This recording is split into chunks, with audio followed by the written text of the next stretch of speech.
Hello guys, welcome back with me, Potato Roboto. Today I'll be doing a unboxing, speed build and review of the LEGO exclusive Overwatch Omnic Bastion. This is a Blizzard exclusive. You can only get this set from the Blizzard store. And it comes with 182 pieces. You see that this is actually the Bastion in the Omnic Crisis era because of the orange color. Oh, this is the backside. It's only an alternate art for Bastion. I will open this box now.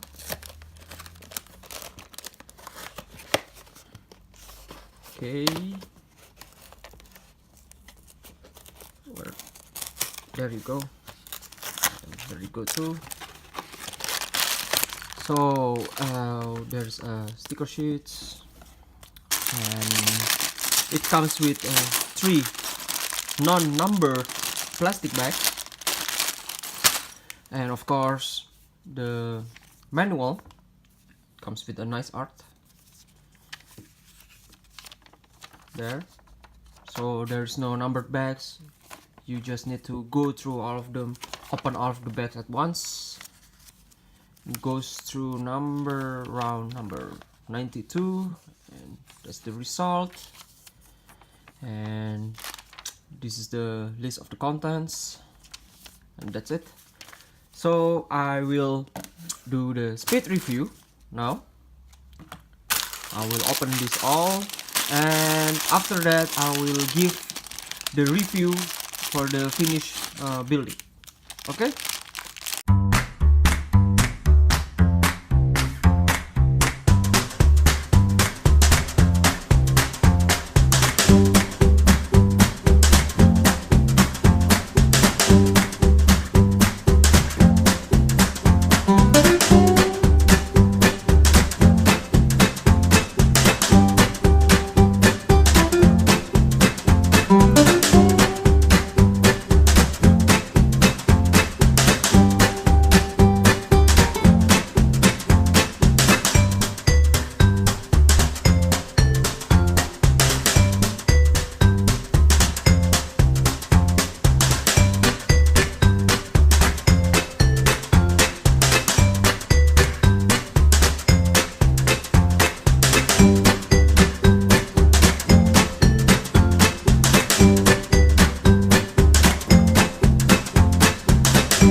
So I finished building the Omnic Bastion, and as you guys notice, it comes with a nice little stand, and there's a LEGO Blizzard exclusive logo, but unfortunately this is a sticker, so well, I always prefer a printed, but okay, this is also a sticker.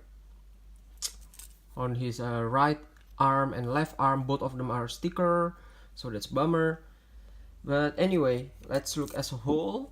This is a Omnic Bastion, and I can pull it out from the stand. Take a closer look. Actually, for a mini build, it looks nice. It comes with a red Ganymede, and this is also a nice build using a drum to create sort of his Gatling gun. On the right arm there's the small machine gun, and this is actually a trigger. You can shoot it, and for the body can turns around 360, but unfortunately this one cannot transform into the Gatling gun, into the sentry mode. It's not like the Lego sets that's going to release in January, the bigger version of Bastion. That one you can transform it into the sentry mode, but this is the mini version, so it is still forgivable. Now this is the leg part. You can move it this, it's quite flexible, but without the stand it's quite difficult to make it stand on its own. So we need the base plate. Plug it here and here. Oops, I broke it. Well, I broke it. Anyway, that's the unboxing, speed build and review of LEGO Omnic Bastion. Hopefully you guys like it. If you find the video is interesting, hit likes, and don't forget to subscribe to my channel. Okay? Potato Roboto signing off. Bye bye.